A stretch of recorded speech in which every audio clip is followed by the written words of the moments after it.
Mesdames, messieurs, bonjour. Voilà, aujourd'hui c'est jour de fête. Donc on va fêter un petit peu le dernier gros investissement que j'ai fait sur Saori. Et je vais vous expliquer un petit peu toute ma démarche. Et je vais vous expliquer un peu toute l'histoire qui s'est passée par rapport à ça. Et voilà. En premier lieu, par où commencer? Je pense qu'en premier lieu, on va directement fêter ça. Hop, et puis je vous raconterai l'histoire après, une fois qu'on sera... Alors là, j'ai vu qu'il y avait des petits oiseaux. Ça a l'air d'être des goélands. Des fois, il y a des pingouins qui sont très rigolos. Des petits pingouins, ça ils s'appellent. Parce qu'ils ressemblent à des petits pingouins et ils plongent dès que vous arrivez dessus. Ils sont très très rigolos. Voilà, alors du coup, aujourd'hui, on voit qu'on va retoucher du vent, c'est parfait. Là-bas, il y a des oiseaux qui s'envolent aussi, je les voyais à la surface. C'est superbe, c'est superbe. On se retrouve, voilà, donc on se retrouve en plein milieu de la nature. Là, on peut pas faire mieux. On a la roche, la terre. Là, on peut pas faire mieux niveau terre, hein. On peut pas faire plus vierge, plus sauvage et plus inhabité que ça. On a quelques prairies par-dessus, mais le reste, c'est complètement sauvage, hein. On voit que ça n'a pas bougé depuis longtemps. La mer, on peut pas faire mieux, hein. On est sur l'océan Atlantique, mer d'Iroise, baie de Douarnenez. C'est des eaux légendaires qui ont connu des marins légendaires, etc. Et puis un endroit qui offre la meilleure possibilité de navigation quand même. C'est vraiment magnifique. On voit qu'on va récupérer du vent, c'est parfait. Et puis le ciel, la lumière, le feu qui se trouve dans le ciel, qui nous éclaire, qui nous rayonne parfaitement. Et le vent, dernier élément important, le vent qui arrive, qui se dessine, on le voit, hein. Vous voyez ici que là c'est tout calme. Et là, vous voyez qu'on arrive dans la risée, ce qui est parfait. Ça veut dire que le vent va souffler un petit peu et on va pouvoir se permettre de profiter du bon temps. Donc c'est quand même incroyable d'avoir là, sous le plan que vous avez là, ici, si vous êtes bien attentif et que vous soyez un petit peu sensible à ces choses-là, on a les 4 éléments qui sont parfaitement représentés et parfaitement à leur état pur. Comme c'est impossible de retrouver ça, même créé avec tout ce que vous voulez comme développement humain, etc., technologie humaine, on ne peut pas retrouver ça en ville ou des choses comme ça, où vraiment on ne peut pas reconstruire ça. Il faut que ça reste comme ça, il faut le préserver, c'est quelque chose de sauvage, de naturel, et on ne peut pas le reconstruire, d'accord? Donc il faut vraiment le préserver et le garder tel quel. Donc voilà, je vous répète une fois de plus, on a le soleil pour le feu, les montagnes pour la terre, l'océan pour la mer, pour l'eau, et le vent bien sûr qui souffle dans nos petits penons. Magnifique. Bon bah écoutez, du coup on continue un petit peu l'histoire et donc je vais vous présenter un petit peu le nouvel arrivant à bord.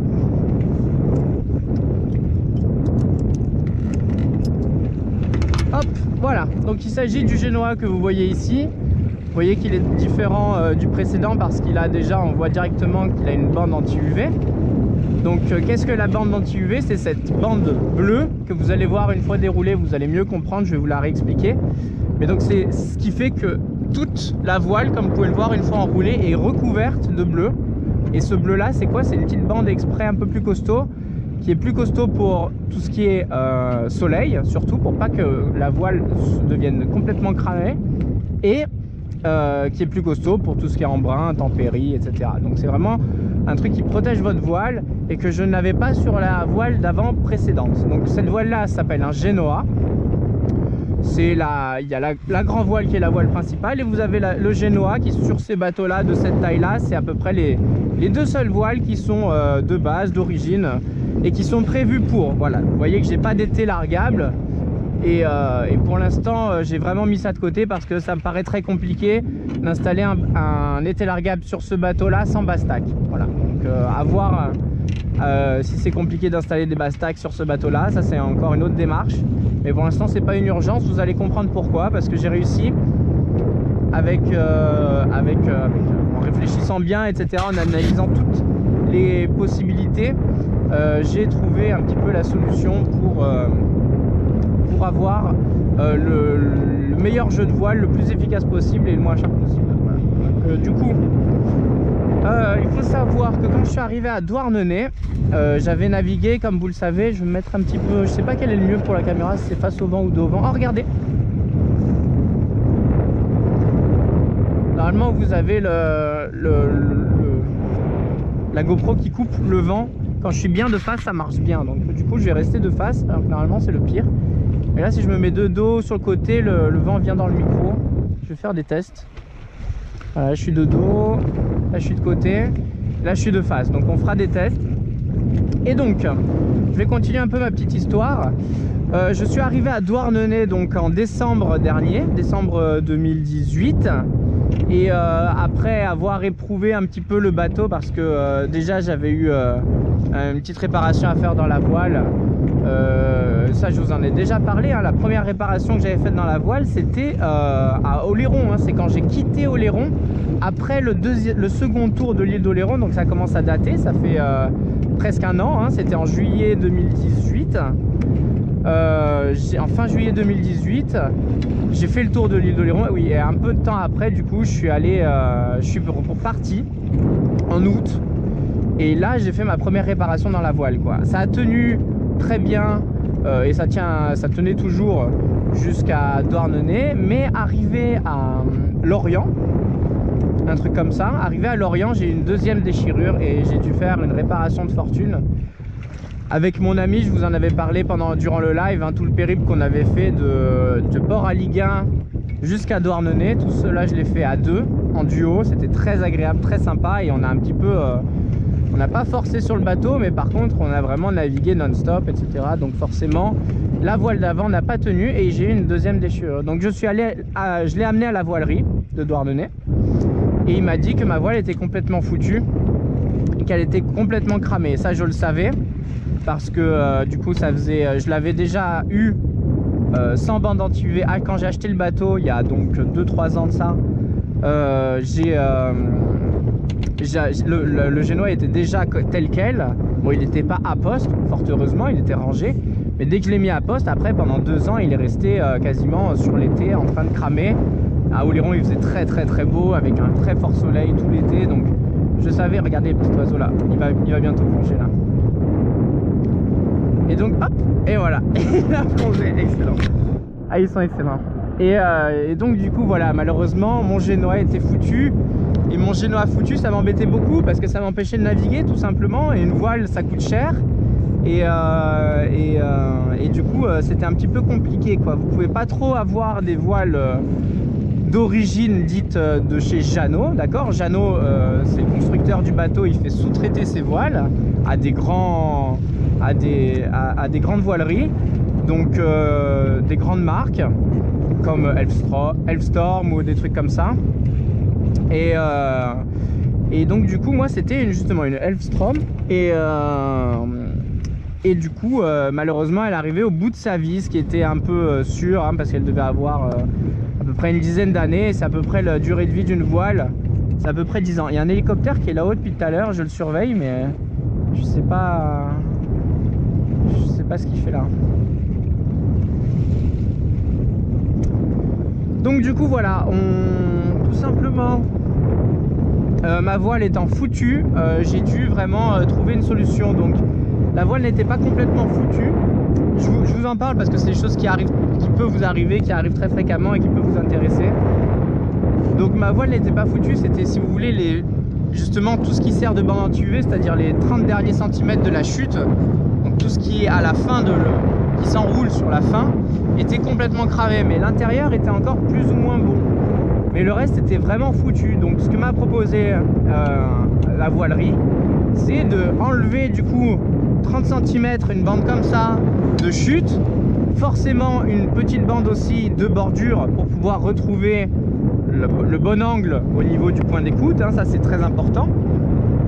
Donc obligé d'enlever un petit peu de bordure et de me retrouver avec une voile qui faisait, je sais pas grand chose, 1 ou 2 mètres carrés en moins. Je rappelle qu'elle fait 20 mètres carrés de base, donc bon, je me retrouvais avec un truc de 18 mètres carrés, c'était pas dingue non plus. Donc c'était une possibilité, mais malheureusement la manœuvre coûtait assez cher et du coup ça faisait un gros investissement pour un petit peu faire durer une voile qui était déjà en fin de vie, hein. On voyait bien qu'elle était vraiment en bout de vie, en bout de durée, donc j'ai pas eu trop envie de faire ces investissements là parce que je ne savais pas combien de temps la voile telle qu'elle, une fois réparée, ça allait durer. Si ça pouvait me coûter 150-200 euros, j'aurais dit oui, mais malheureusement ça coûtait plus. Donc du coup je l'ai pas fait. Voilà. Donc à la place, on m'a proposé de faire une voile neuve, créée neuve, donc c'est ce qui se fait. Ça coûtait beaucoup plus cher, et donc du coup j'ai regardé un peu à droite à gauche, etc. Et donc sur internet j'ai trouvé une voilerie qui est juste à côté, dans la rade de Brest, et qui a un gros stock de voiles, des voiles d'occasion, mais aussi des voiles neuves par moment. Et donc celle-ci était une voile neuve. Moi je cherchais une voile d'occasion du coup pour pas payer trop cher. J'ai trouvé celle-ci qui était toute neuve, faite pour Sun Odyssey 29.2. J'ai dû prendre les côtes. On reparlera de comment on prend les côtes d'une voile, parce que c'est très compliqué. Enfin c'est très compliqué. Il faut être méthodique et il n'y a pas 36 façons de mesurer ça. Donc je vous en parlerai avec plaisir à un autre moment, plus opportun. Et donc du coup voilà, après avoir pris toutes les cotations de la voile, etc., je suis allé sur place, j'ai mesuré la voile, j'ai vu qu'elle était identique, et du coup j'ai fait l'achat de la voile, tout simplement. Et donc aujourd'hui on va un petit peu en profiter, on va un petit peu dérouler tout ça, on va un petit peu envoyer tout ça, et puis après je vous continuerai un petit peu l'histoire, parce que l'histoire ne s'arrête pas là. Évidemment je me suis servi de mon Genoa pour autre chose, etc.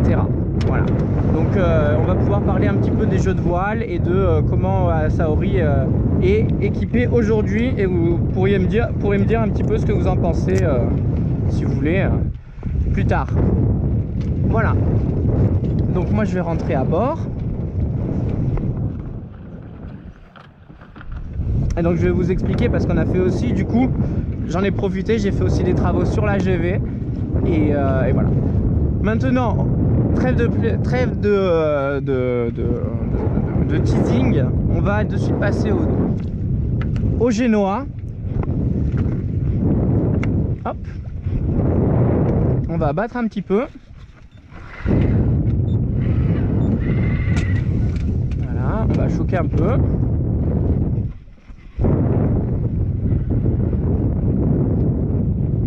Ça me paraît pas mal.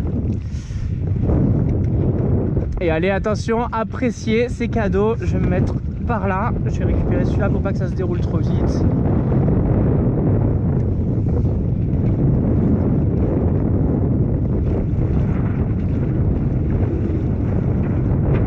Et voilà, un Genoa tout beau, tout neuf. En plus de ça, hop, je vais border tout ça. Alors je vais essayer de le régler un petit peu.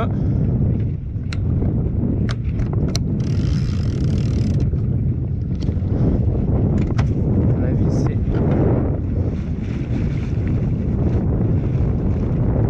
Alors là on voit que la bordure est trop tendue et que la chute ne l'est pas assez. Et ça c'est parce que il faut avancer le chariot un petit peu.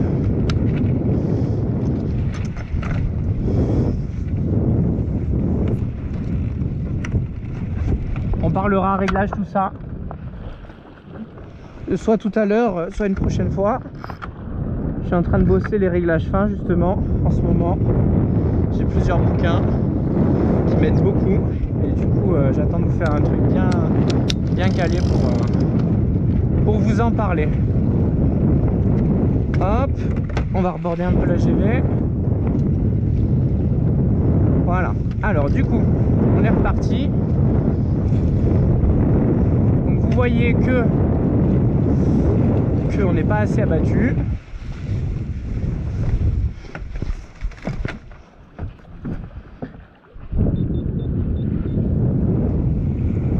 Voilà, on va reprendre 5 degrés de cap.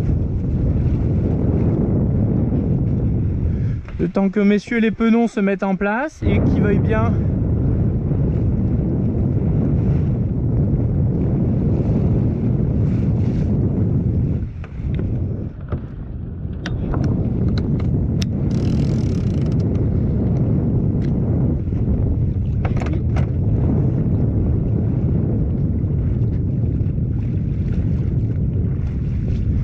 il y a une petite molle, mais ça va revenir. Alors du coup je vais vous expliquer un petit peu ce qu'il en est pour le Genoa. Comme vous voyez, donc la bande anti-UV, vous comprenez bien que maintenant elle ne protège que l'extérieur et que là on a du bon dacron. Donc voilà, un tissu parfait, le plus classique on va dire. C'est pas le plus technique, c'est le plus classique et c'est très performant et on n'en demande pas plus sur un bateau de croisière comme le mien, à moins de faire de la régate je pense, ou d'envisager d'autres choses. Il existe des techniques avec du Kevlar, d'autres trucs etc. C'est très onéreux et j'en voyais pas du tout l'intérêt sur le bateau, sachant que le dacron c'est vraiment quelque chose qui est prouvé, testé et éprouvé même, j'ai envie de dire. Et donc du coup voilà, on peut y aller les yeux fermés. On a des beaux renforts, vous voyez, tout le long etc. C'est vraiment, ça a été vraiment bien fait. Il y a des renforts bien sûr forcément aux 3 points. On a aussi, je vais aller hop, je vais m'accrocher ici. Voilà. On a aussi un petit boudin là, comme vous pouvez le voir. Petit boudin, il y a un petit bout à l'intérieur je pense, ou quelque chose qui sert au moment de l'enroulement du génois à faire vraiment quelque chose de plus rond et du coup qui fasse moins de plis et qui abîme moins le guindant au fur et à mesure quoi. Donc c'est vrai que ça c'est pratique. Alors je sais pas au niveau pour le vent ce que ça donne, si c'est moins performant, je l'imagine que c'est un peu moins performant, mais en tout cas ça protège mieux votre génois au moment de l'enroulement. Et surtout si vous avez un riz, je pense, c'est surtout si vous enroulez un petit peu votre génois et qu'il y a un riz, je pense que là votre voile elle vous dit merci, plus qu'au port c'est pas très important. C'est vraiment, si vraiment vous voulez enrouler un petit peu votre génois, arriver à 1 ou 2 ou 3 riz, vous avez au moins ça qui permet que ça s'appuie bien et que ça tire mieux. Ça ne tirera pas que là-dessus quoi. Voilà, je pense que c'est le but voulu. Hop. Donc après, je vais m'asseoir. Après, donc comme vous voyez, des penons il n'en manque pas. On a nos 3 penons qui sont ici, nos 3 paires de penons qui sont ici. On en a 2 au-dessus et encore un tout en haut. Donc là la voile est pas parfaite, elle est pas bien réglée, donc c'était pas le but aujourd'hui. Je ferai mieux la prochaine fois. On a ici nos 3 points nos 3 repères pour les riz. C'est des repères, on n'est pas obligé de les prendre. Vous voyez qu'il n'y a pas de renfort particulier à ces endroits là, de ce que j'ai cru comprendre. C'est vraiment plus des points de repère, donc à vous de voir là où vous préférez. Vous pouvez vous dire par exemple 10 cm à droite de celui-là, ici, tac, je sais pas, hein, mais en tout cas, de ce que j'ai cru comprendre, il n'y a pas de renfort particulier, donc c'est pas des riz, il faut pas particulièrement les mettre là, quoi. Donc c'est vraiment des points de repère. Voilà, on voit que ici ça a été vraiment bien cousu, bien fait, c'est vraiment du beau boulot. Et je suis vraiment très content de cette voile. Et ça va nous permettre aujourd'hui d'aller plus loin, plus vite et avec plus de sécurité. Parce que c'est vrai que je commençais à douter de ma voile d'avant. Et les voiles, c'est votre moteur principal, c'est la grande voile comme on dit. Mais c'est vrai que le génois, ça peut servir aussi. Donc du coup c'est quand même... Là je suis vraiment en sécurité puisque la voile a que 2 ans, la grande voile, et que celle-ci est toute neuve. Voilà, donc c'est vrai que ça me met plus en sécurité, ça me donne envie d'aller plus loin. Et du coup je suis vachement content. Je vais pas me dire à chaque fois que je borde, est-ce que le génois va se déchirer ou pas, ou est-ce que si le vent forcit, est-ce que je peux prendre un riz ou des choses comme ça. Voilà, donc c'est très agréable. Maintenant je vois qu'on va aller régler un peu tout ça comme il faut.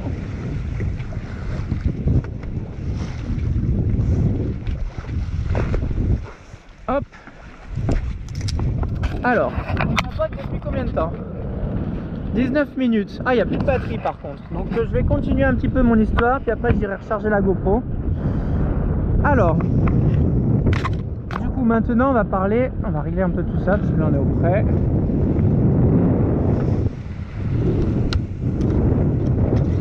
Hop, donc là je choque un peu pour aller avancer le chariot, reculer le chariot sans me péter les doigts. Ouais, on va se mettre au près, tiens, on va se mettre au près. Hop, après du coup on va faire ça, pas plus, pas besoin de plus. Pourquoi? Parce que hop, le génois il est du mauvais côté du balcon.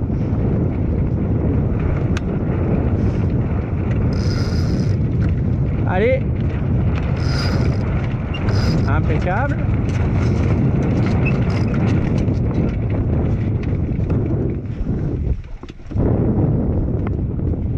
Voilà. Le génois étant bien placé, on va faire nos petits réglages.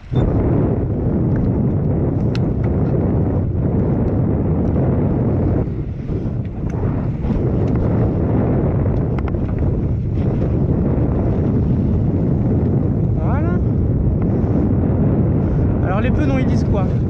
Non, ils disent qu'il faut border encore. Hein.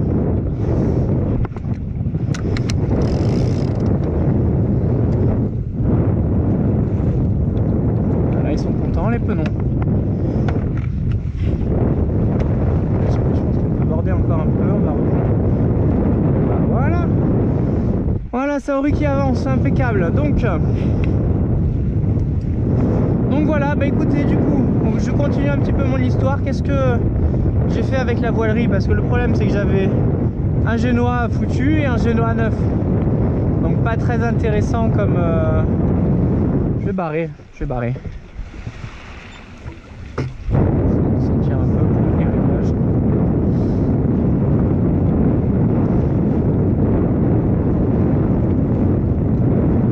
J'ai encore une chute qui est trop lâche du génois. Oh là là, trop bon. C'est parti. Donc du coup voilà, j'ai décidé d'utiliser mon ancien génois. Finalement je l'ai quand même découpé et je m'en suis servi pour en faire une trinquette. Donc la trinquette, vous allez voir un petit peu plus tard, mais ça va être une plus petite voile d'avant qui me servira donc pour le gros temps, qui a été renforcée, etc., qui a été coupée à l'endroit où c'était tout ce qui était foutu, on l'a enlevé. On en a fait une plus petite voile. C'est dommage, là, il faudrait que je règle encore un peu le génois, ou alors j'abats un peu. Ah, impeccable. Oh là là, que du bonheur. Et donc j'en ai fait une trinquette, ce qui me permettra, si vraiment je vois que j'ai du gros temps, j'affale complètement le génois et je mets ma trinquette à la place, ce qui va me permettre d'avoir une voile de gros temps sans forcément avoir un été largable, parce que moi c'était mon problème.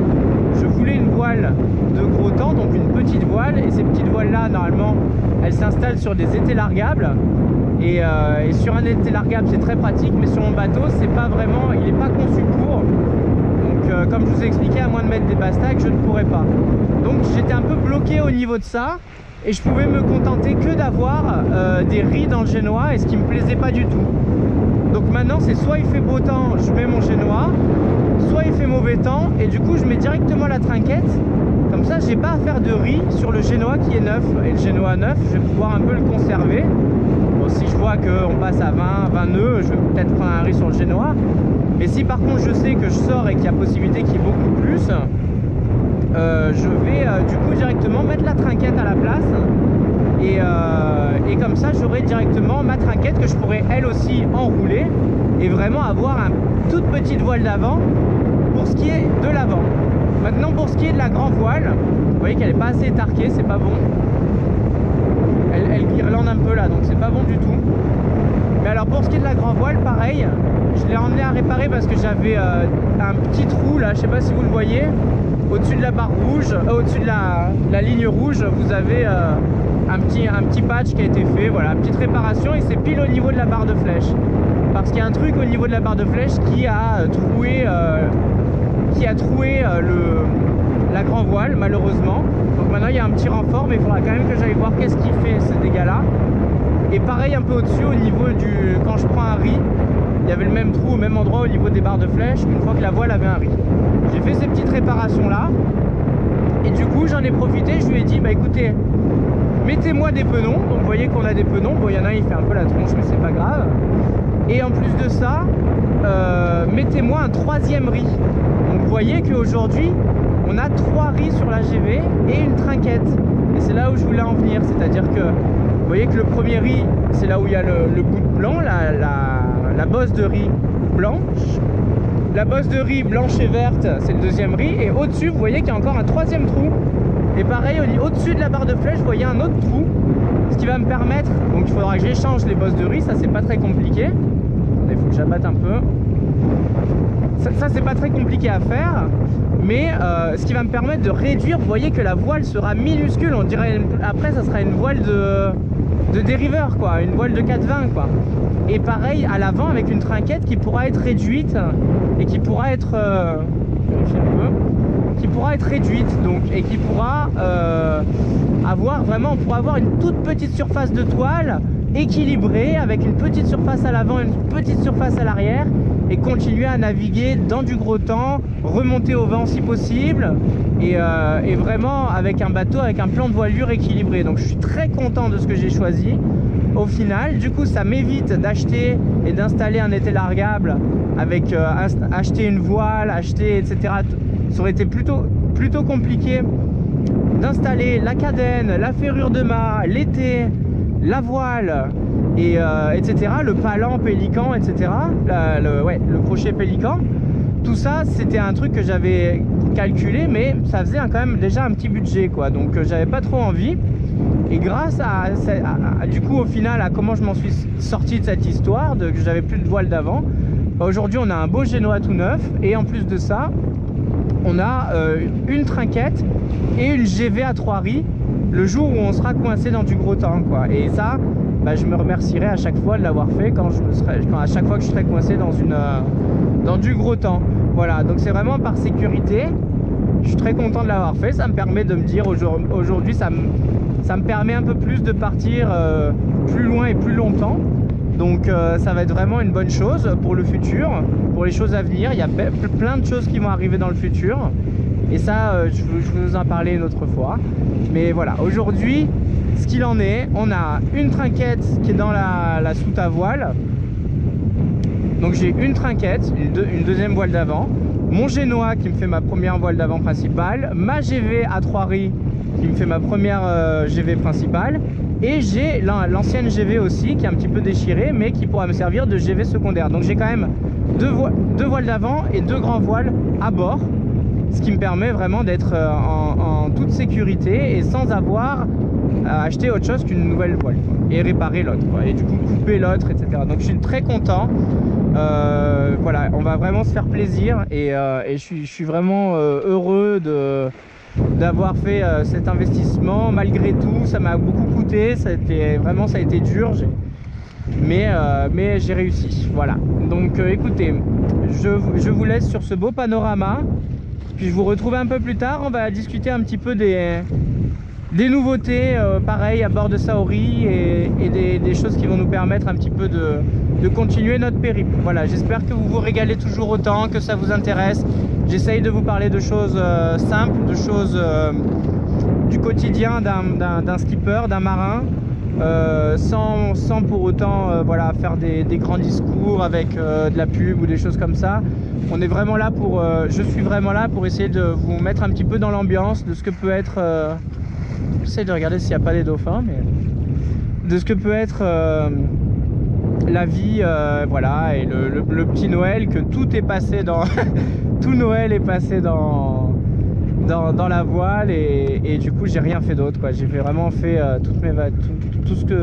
mes vacances sans pouvoir dépenser un rond, parce que tout était parti là-dedans pour pouvoir continuer le projet, pour pouvoir continuer le rêve, pour pouvoir continuer l'aventure, et continuer en toute sécurité, surtout parce que je me refuse de naviguer en prenant des risques avant même de partir, quoi. Voilà. Bah, écoutez, sur ces belles paroles, je vous embrasse. J'espère que vous êtes contents pour Saori, et je vous retrouve un petit peu plus tard. A tout de suite, bye bye.